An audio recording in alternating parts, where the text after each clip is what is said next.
Hey guys, a lot of you have already started making your own honest poems and filling it in. Here's the one that I was modeling with eighth period.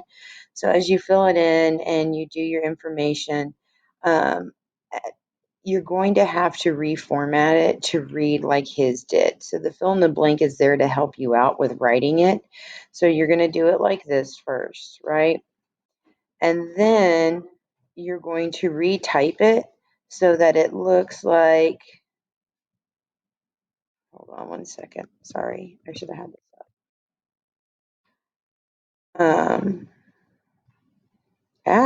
It's not what I meant to do. So that it looks and reads in the same format as his right here. Okay.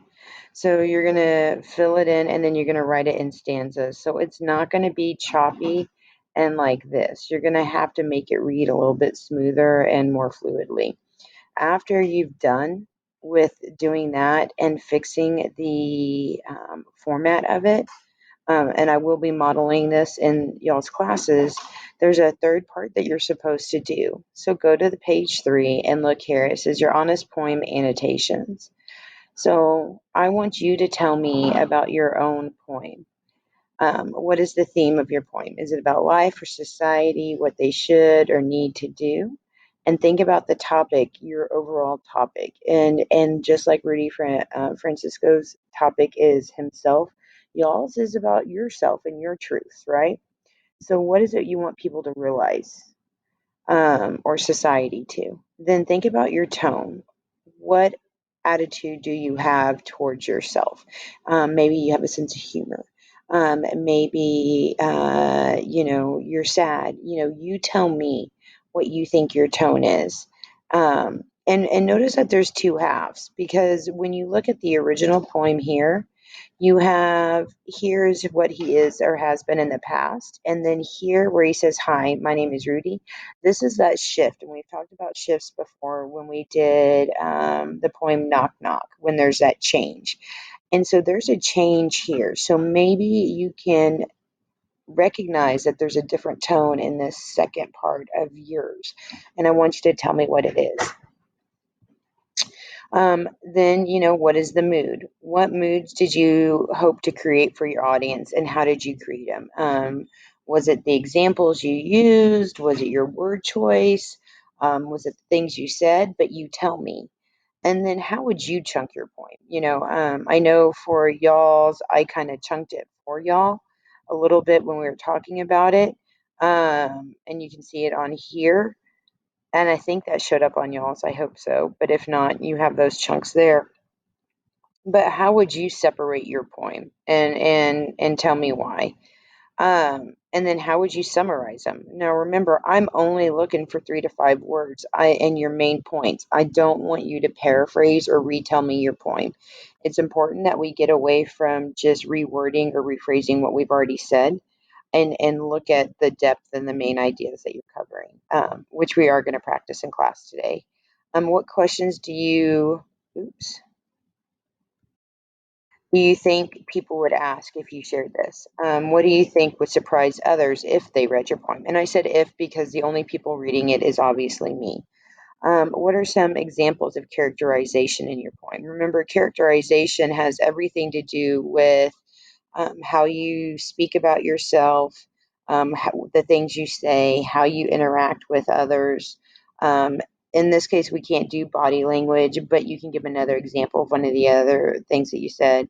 And even what you say says a lot about who you are as an addition. There's an extra credit part to this. So once you've got it formatted like Rudy's over here, I'm going to go to his. I'm going to copy and paste it. So you would make this copy just for the part that you wrote. And this is about your poem and not his. So you're going to hit Control C. You're going to go type in word cloud here. Free online word cloud generator. Okay, so this is what I used last time, right? So it pulls up some random one. This has nothing to do with what you did, right? So you're going to click File, and you're going to put Paste Type Text. So this would be, you'd be pasting your own in here and not Rudy's, but I'm posting his in here. Mine's not done yet because I'm doing it with y'all. I'm going to hit Apply. And so what it does is it puts it into all of his words into here for you. And so then what you do after that is you can change the shape. So this is really about an individual, right? And so you can choose which one of these ones you want to do. Here we go. I'll use this one right now. So it's putting this into a body-like figure. You see this? And give it a second. Okay, so, and that looks kind of weird. Well, there's ways that you can do this. You can do the mask, click on that, and it puts the body there so it's a little bit more clear, right? You can also change the, right here on the weight description, if you do it this way, and take that off. And you can play with this to see how you like it and what works best for you. You can change the gap size if you want. Here, inside, outside. So if you click this, what it does is it starts on the outside of your picture and then moves its way inside like this. And so these are just different ways you can format it. So once you've done that, right, I always like to make things a little bit smaller so that I can actually see them. And it'll change the size of your words too. So maybe you don't want them so large. Maybe it freaks you out. Do you have to do the shape of a person? No. You can choose a different shape if you want. That's up to you. You know, you could use a smiley face. You can use Pac-Man, but it has them on there. It also has letters. So say like my name is Coburn. And so maybe I want to put it in a C. And there you go. So once you've done that, you see that? Yes? Okay, so once you've done that, you can go to File,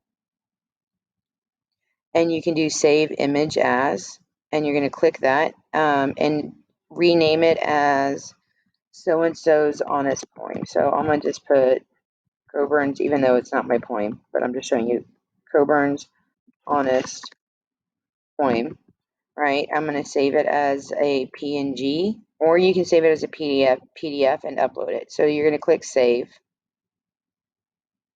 Give it a second, it's thinking. Okay, so mine's there. Mine doesn't automatically save to my Google Drive, so I have to save mine to my desktop, but I'm going to show you how to do this when it's thinking. Sorry. So it's on my computer. I'm going to save it for my activities in the classroom. And so Coburn's Honest Poem, it saves there.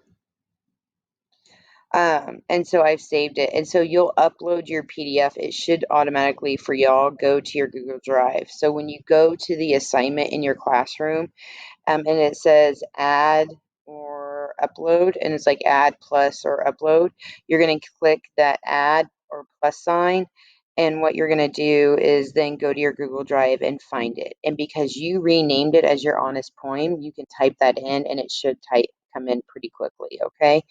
Um, and so, no, that is not, that last part with the word cloud is extra credit, but you do have to do these annotations and answer these questions. If you need help with characterization, we covered this last week on, I think, Thursday and Friday, Wednesday, Thursday, Friday in class, so you should be able to access your videos to help with that. If you have questions, please email me. Please join into our live classes to get the help that you need in order to do this. I am here. I am willing to help. Email. You can also, if you're filling this in and you have a question for me and you don't want to email me, if you add over here a comment under characterization and you put at Carolyn, and then you can click this. It will tag me in it, and it'll send me an email to let me know that you have a question about your own piece, okay? And I can always answer you on here. I hope this helps. Have a good night.